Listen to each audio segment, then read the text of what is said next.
Networking. When you're out there, maybe you have your business groups, any associations that you're involved with, any of your friends, let them know you're looking for good staff because they may know someone. A lot of folks are looking for full-time staff. You might want to rethink that a little bit. If you can say you can find maybe a person who's got kids, now they're in high school, and they're available on a part-time basis, and there's somebody you want, offer them part-time work. I have a question. Mm-hmm. If you think you found that right person, does anybody here do like a 90-day trial period? I would highly recommend it. I don't think any employees should be hired, especially in retail, where you say, okay, you've got the job. It's, we're going to try you out. Our operation is very specific. Our operation is, we're a family here, and we need to know that you fit our family. So we're going to try you out. Please do that. I would recommend that in most businesses. Would you say 90 days or 30, 60? What 90 days is a long time.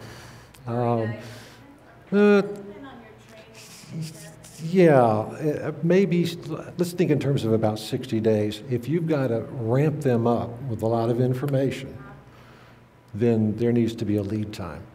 When you're looking for good salespeople, what you want to do is write down a list of, what do I want in a salesperson? I want them to be friendly. I want them to be, connect them to your store. If you're running, for example, a crafts and or hardware type of a store, are they good at doing things, at being able to explain things to people? If you're running a gift shop, you want people who are friendly and maybe a little more touchy-feely so that they can relate to the people coming in. If you will Google sales and sales training, here it all comes. There is a ton of information specifically on hiring good personnel. There are excellent books. I've attached, by the way, to your sheet, recommended reading. Rhonda Abrams, who writes a lot of books, and she's listed on there, has a really good book on selling and hiring people, what to look for, how to train them. It's a real good book. I would highly recommend it. Speaking of books and questions, and thank you for those questions. Any of y'all ever heard of Bob Phibbs? He is the retail doctor. I'm sure some of y'all have heard of him. He published a book this past year called Growing Your Retail Business. It is a very good book. Now, I don't know him. I don't get anything for mentioning it, but I read a lot of books, and I'm constantly out there looking for books to possibly suggest to any clients that I have. It's a great book, and I would recommend it. Phibbs. I even have a copy here. Which? How are we doing on time here? Oh, we're doing well. Again, with questions and answers. Whoever asks the most questions, I'll give you this book. This is it. It is The Retail Doctor's Guide to Growing Your Business. And again, on the handout sheets, it's on there. Now, I'm sorry? Oh, absolutely. Absolutely. Now, these handouts, by the way, I know a lot of y'all are trying to run through the place light. So the notes you're making, obviously you can make them right there on the sheet. Some of y'all are using just your own pieces of paper. Hang on to these things, and when you get home, what we talked about it's all there, so you can look at it. Again, this is a really good book. So far, you're in the lead.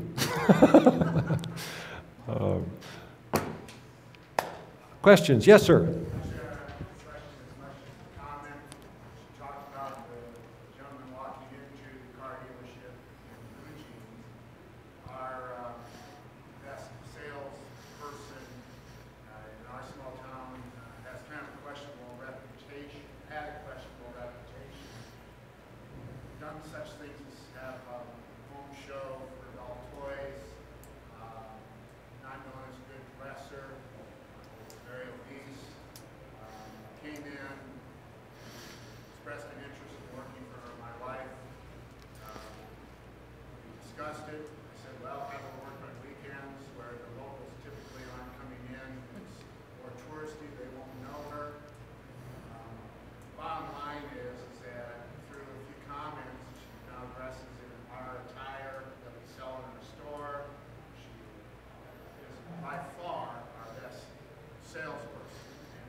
Yes, that is very true. We have this vision of what a salesperson should be like, and sometimes that's not the case. Again, in interviewing for a salesperson, you really want to get to know them. Sales training, sales questions, in Bob's book, in Rhonda's books, are questions. This is what you want to ask. These are the things that you want to find out. Trying to hire a person in one quick interview, it's not that easy. You want to put some scenarios out there to them. If you're going to spend money on them, you want to know that they will fit your group. If you've got, maybe you're hiring your second employee, second salesperson, is the new employee going to get along okay with the first employee? And if the employee that you have right now doesn't know how to sell, if it's Aunt Ethel, she's got to either learn, or Aunt Ethel has to go away. This is your business. This is your money. Look for those people who can help you make money. And look for a lot of them, constantly. I'm in a dilemma right now where I have a person that is excellent with what I call backroom. You know, the inventory, you know, putting it into the POS system. Mm-hmm. She's great on displays, can do beautiful displays, windows, doesn't mind cleaning and all that stuff that goes along with it, but she's not friendly to customers. And I took her to, you know, Bob Megan. I've heard the name. Bank training. Okay. Took her to Michigan with myself. She and I went. I kept thinking, I'm going to get her there. You know, I'm going to get her there. And I just can't get her there. And I've had customers complain. So now I'm to the point where, I wish I could say, I don't want you on the floor. I don't want you handling customers. But I know I can't say that to her. And I hate to lose her because she's got these other great attributes. But I really don't want her on the floor. Well, again, How do you handle that? so you've got a customer who is really good with the back of the house, so to speak, but is not good with customers. If you can afford to keep her at the back of the house, fine. But if you can't, this is your business.